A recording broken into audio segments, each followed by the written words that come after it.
It's easy to take action when you're motivated. Anyone can do that. What separates those who stay consistent isn't motivation. It's commitment. Motivation is fleeting. It comes and it goes. Commitment, however, is a choice. You can choose to stay committed.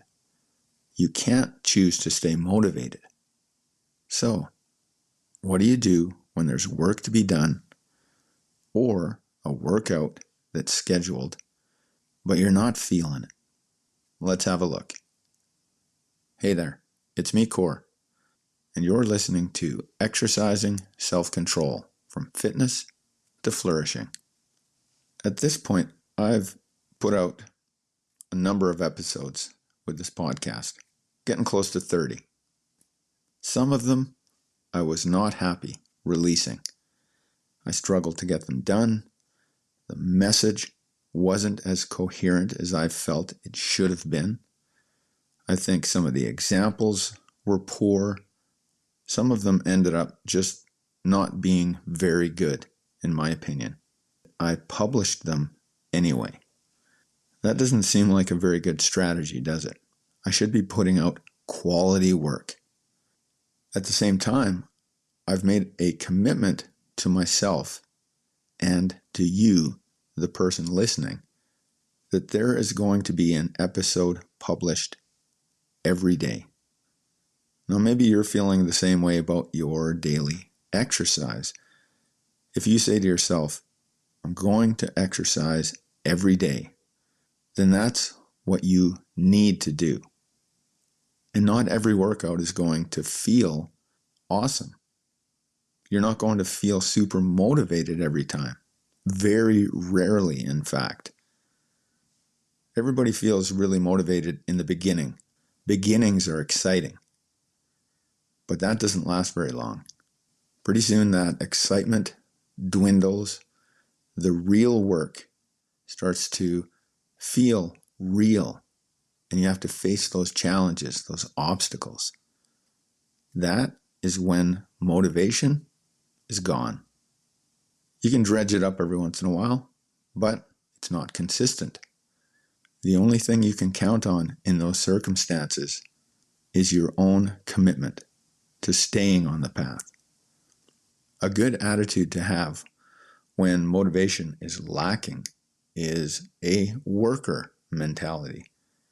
What I mean is you just show up, punch the clock, put in the hours, submit the work you get done, and then punch out. I'm sure you know what I'm talking about. If you've ever had a job that didn't really excite you that much, but it did pay the bills, that was quite often how you would go about your workday. Some days you're not going to want to be there. You still got to show up, and you accept that. Adopt the same attitude with your own goals and aspirations. In my own example, some days I'm not going to want to post what I have.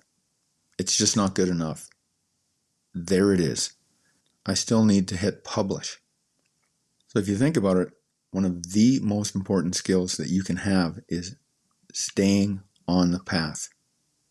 It's noticing when you don't want to get up, you don't want to get moving, and then just choosing to get up, choosing to get moving.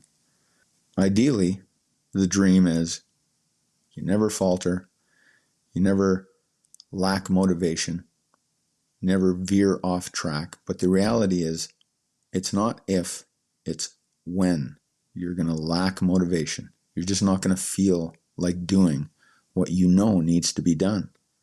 And then, how quickly can you get yourself to just take the actions that you know you need to take? Not sitting there, starting to beat yourself up or trying to move in the other direction, finding something else to distract yourself from the internal battle that is starting. No self-recriminations, no wailing, no gnashing of teeth. Just looking at the circumstance, looking at what needs to be done, and then choosing to stay committed to the path that you set for yourself. That's the important thing. It's interesting how we can be more committed to the goals of a company, of an employer, of somebody else, essentially. Maybe even as part of a team. You think of your fellow workers, your coworkers, and you stay committed to what you have chosen to be as your role on that team or as part of that company. But when you have your own goals, when you set your own schedule, that commitment doesn't seem to have that same level. Well, you can choose to be just as committed to your own preferred life, to your highest values, to your most important goals. You can bring the same amount of commitment as an act of will. William James has a quote that I just love. He says, begin quote, "And the faculty of voluntarily bringing back a wandering attention over and over again is the very root of judgment, character, and will." End quote. That is essentially the same attitude that you need to have toward your own goals and aspirations.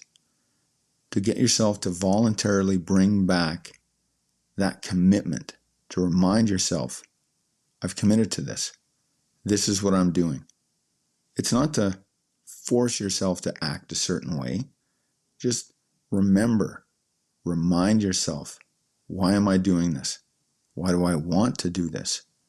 What is the life that I'm creating? Just choose to imagine yourself acting as if you are your preferred self. Hold that intention consistently.